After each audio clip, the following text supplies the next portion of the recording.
चीन की भौगोलिक दशा में जो कि आप सब बता दिए, चीन की भौगोलिक दशा एक जैसे नहीं है। कहीं मैदान है, कहीं पहाड़ है और कहीं जो है पठार रेगिस्तान भी है। इसीलिए इसके विशाल मैदान को विविध भी कहा गया है और विशाल भी कहा गया है। विशाल का अंदाज़ा इसी से लगाइए। इसका जो क्षेत्रफल है वह 95,95,960 वर्ग किलोमीटर में फैला हुआ है। यह विश्व की नंबर 1 जनसंख्या वाला देश भी है, अर्थात ये पूरे विश्व में सबसे अधिक जनसंख्या के साथ नंबर 1 पर शीर्षस्थ है। इसका क्षेत्रफल जो है अभी बताया गया आपको 95,95,960 वर्ग किलोमीटर है।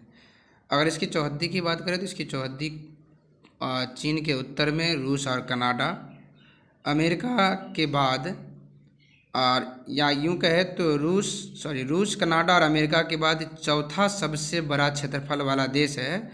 और अब इसका चौहद्दी बता रहे हैं हम।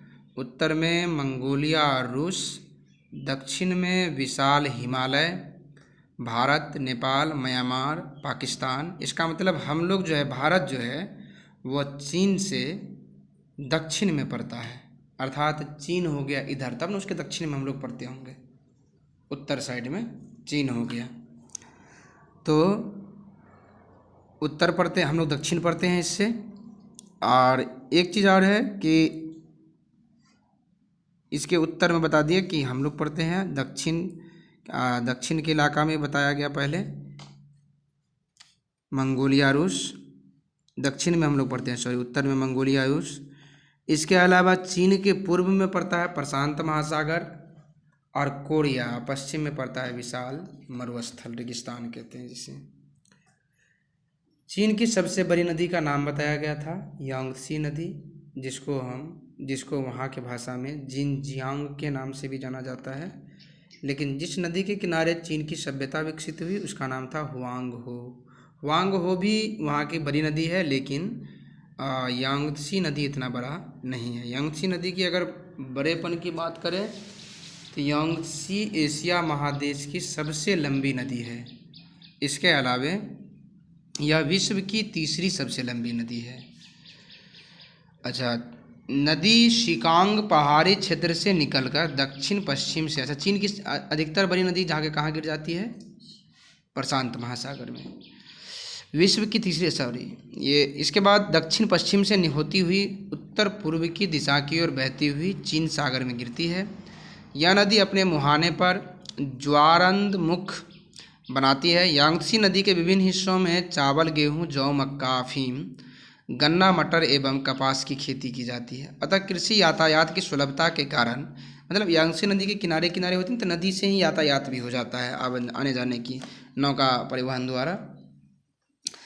सबसे उत्तर में बहने वाली जो नदी है वो हुआंगहो नदी है, जिसका उद्गम स्थल तिब्बत का पठार है। बुहाई के खाड़ी में पीला सागर में अपना जल ये गिरा देती है।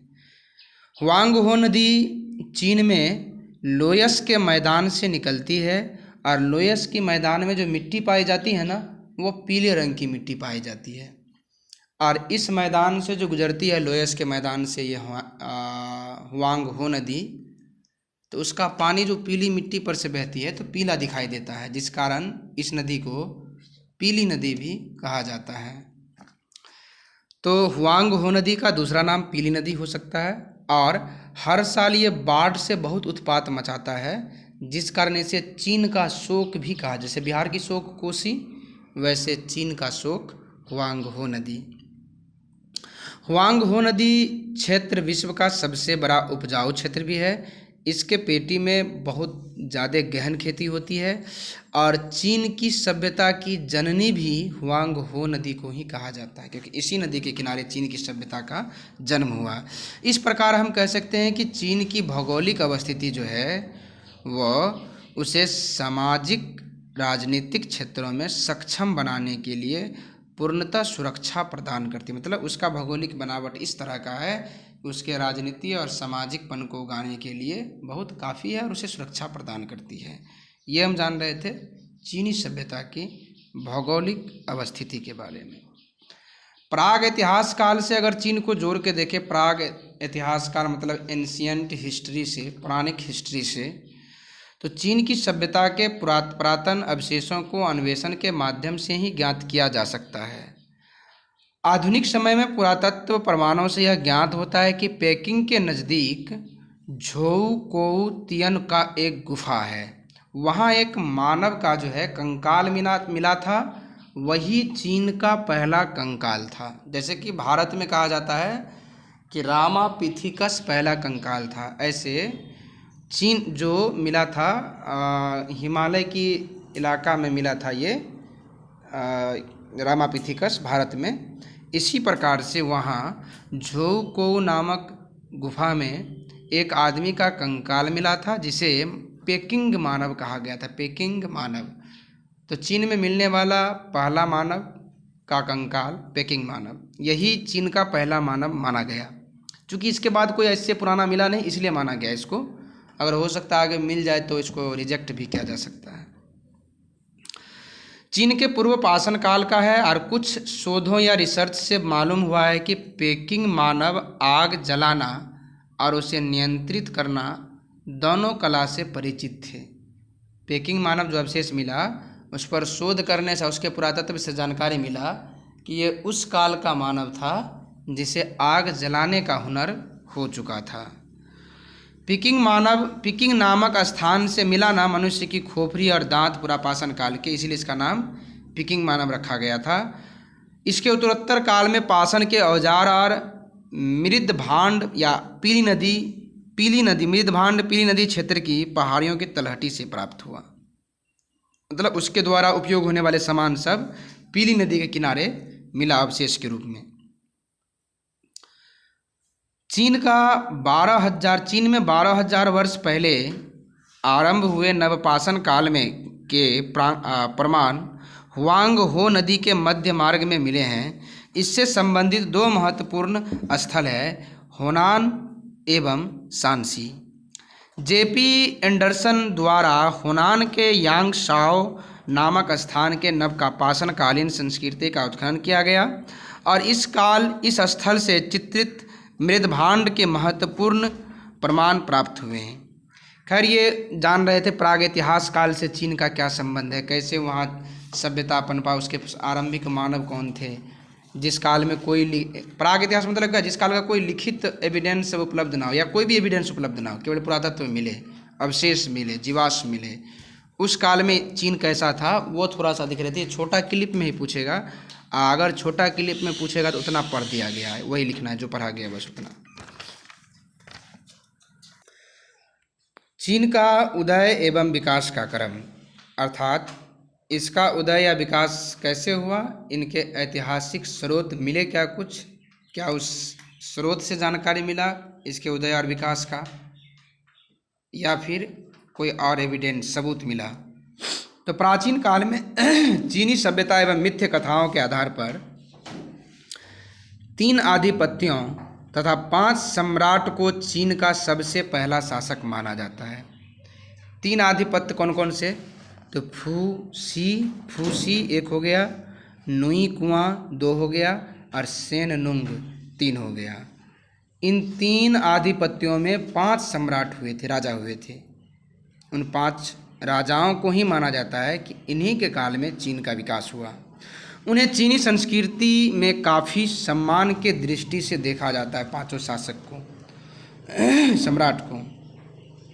परंतु चीनी कथाओं में इन शासकों की ऐतिहासिक प्रामाणिकता अन्वेषण का विषय है। चीनी कथाओं के आधिपत्यों का स्थान तथा उनकी शक्तियाँ देवताओं के तुल्य बताए गए, उस राजा की शक्तियाँ को, और सम्राटों को महात्मा और शक्तिशाली मनुष्य माना गया था। कथाओं के अनुसार इन शासकों के मानव उत्थान के लिए सराहनीय कार्य किए थे। इन शासकों ने, 5 ने।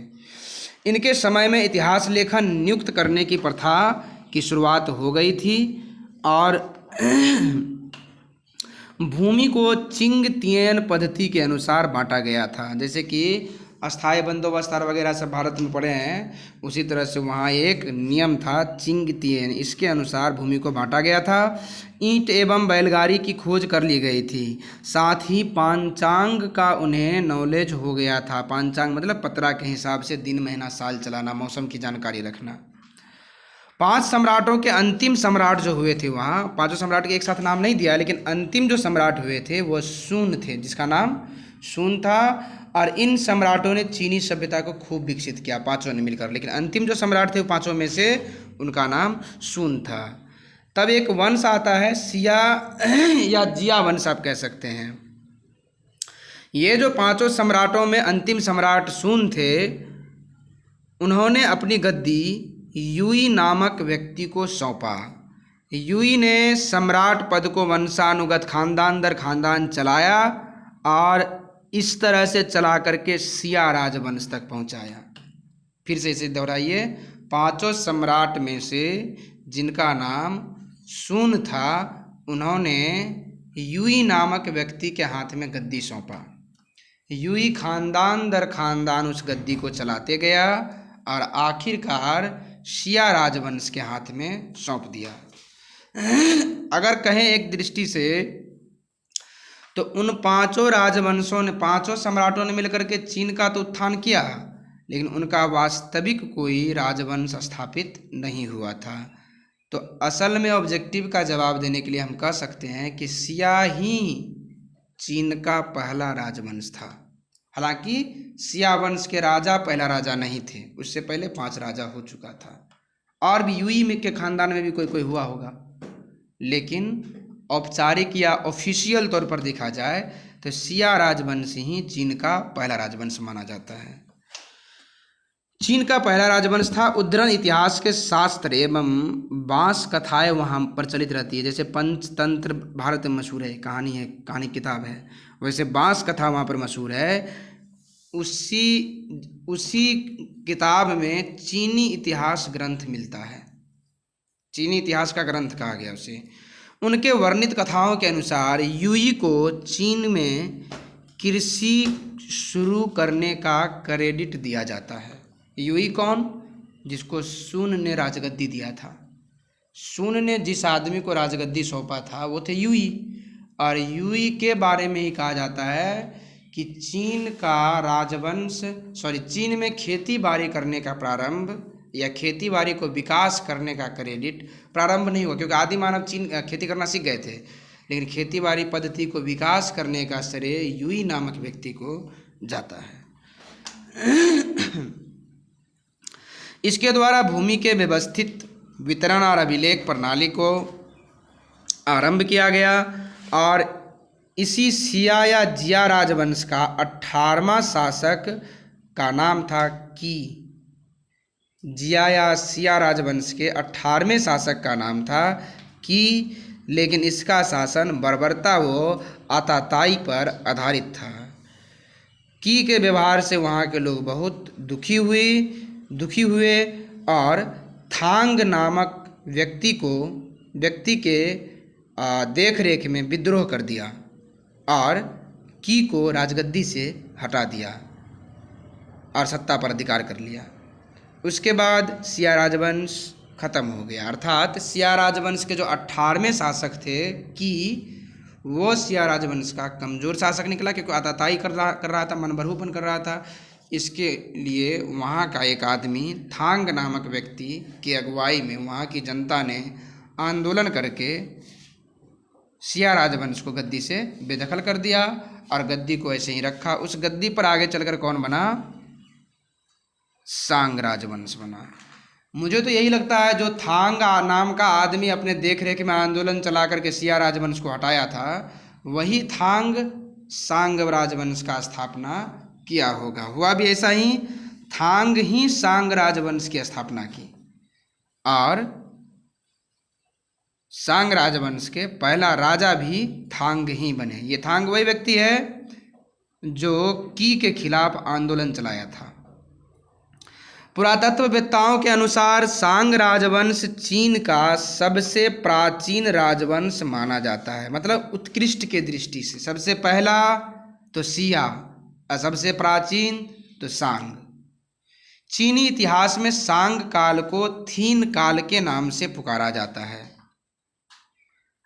चीन के हेनान प्रांत के सुदूर उत्तरी क्षेत्र में अवस्थित युनशु पुरातत्व स्थल को सांग की राजधानी माना।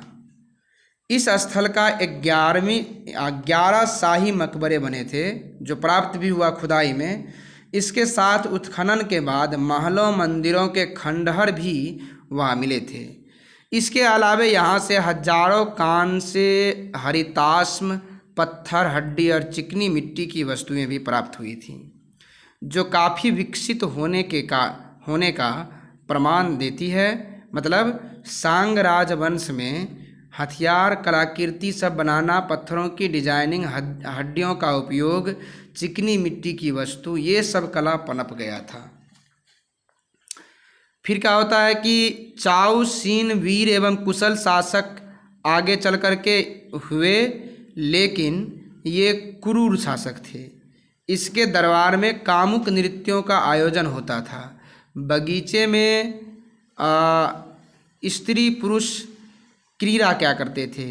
अंततः इस क्रूर और भ्रष्ट शासन से तंग आकर के चाओ नामक चीन के पश्चिमी राज्य के लोगों ने साम्राज्य के खिलाफ फिर विद्रोह कर दिया, और इस तरह से इस विद्रोह का नेतृत्व किया था वेन वांग नामक व्यक्ति।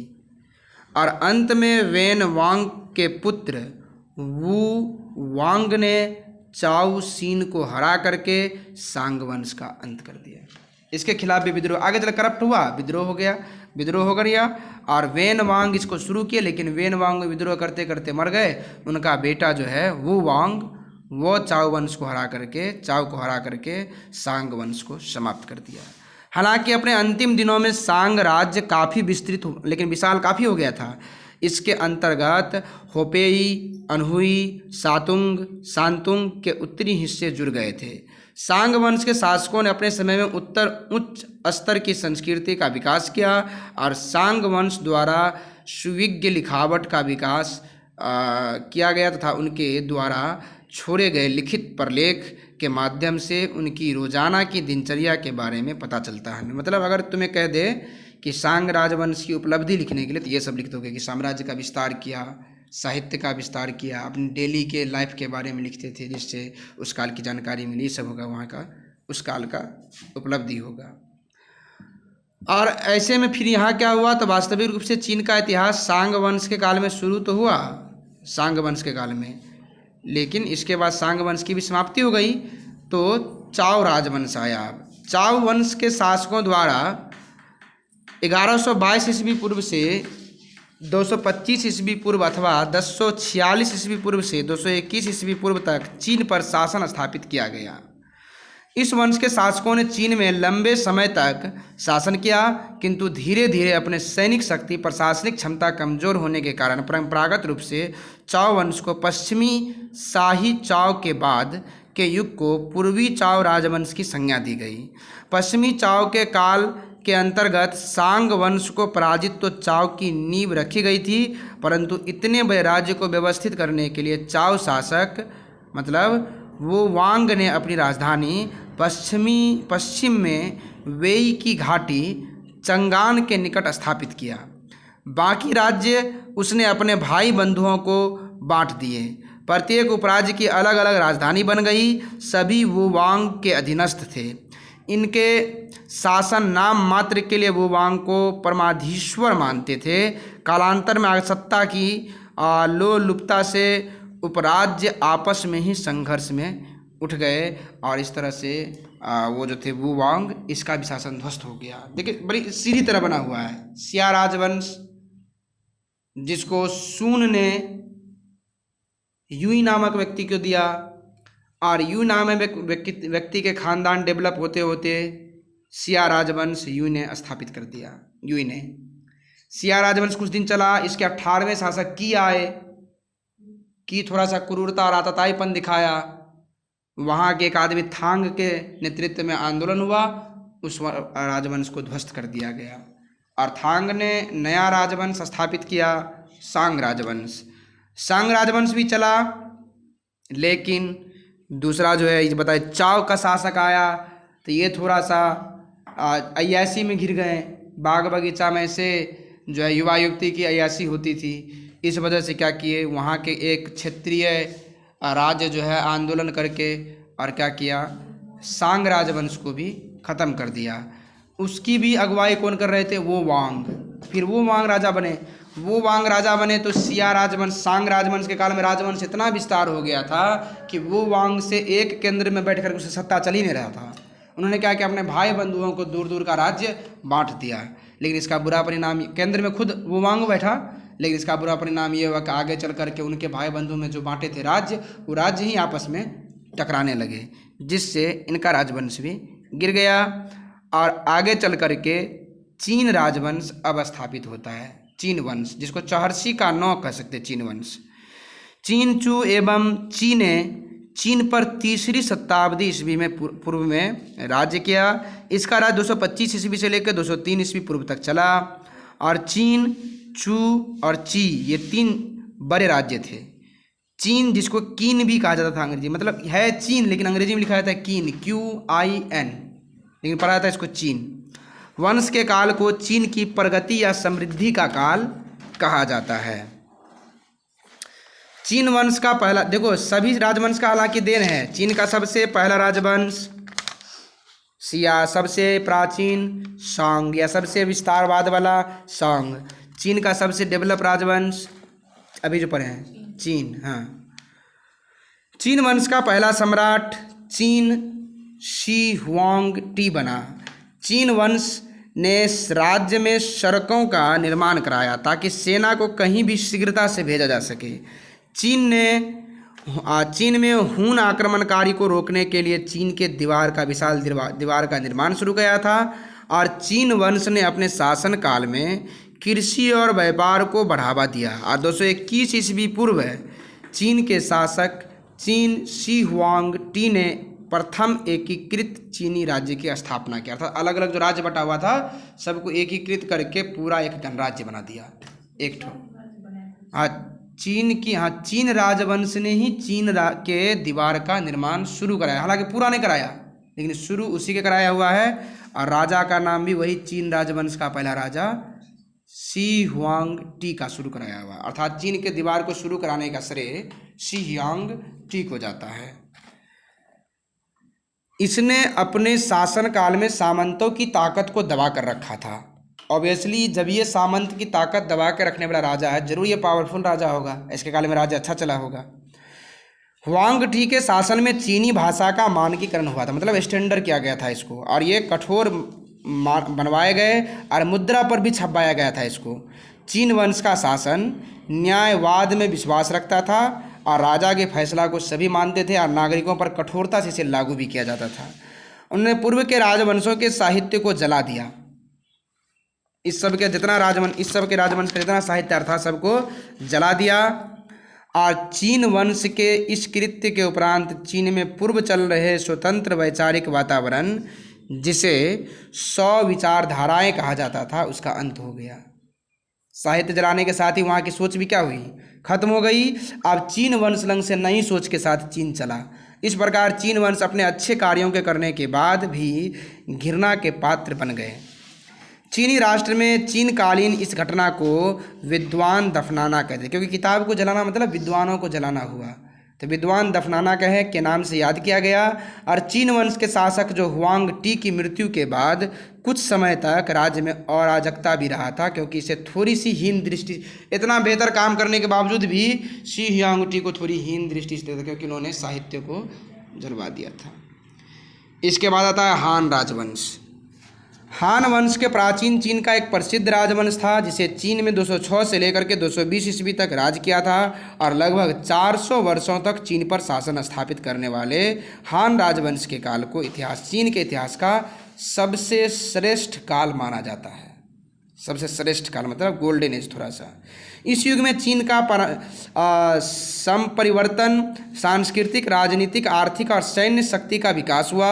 हान राजवंश ने अपने सांस्कृतिक और राजनीतिक प्रभावों का विस्तार जापान, कोरिया, वियतनाम, मंगोलिया और मध्य एशिया तक किया था। रेशम मार्ग की स्थापना में इन्होंने सहायता दिया था और हान साम्राज्य का नियंत्रण केंद्रीय सत्ता के माध्यम से किया जाता था। मतलब इसमें इसकी असली पावर कहाँ थी? केंद्र में। इन केंद्रीय सत्ताओं को कमांडरी कहा जाता था और यह काल चीन के इतिहास की सबसे उन्नति का दौर था। और हान ने चाउ वंश द्वारा चलाए गए सिक्कों के आधार पर मुद्रा व्यवस्था को और आगे बढ़ाया और मुद्रा को बढ़ावा दिया। इसीलिए तो नोट और मुद्रा के आविष्कार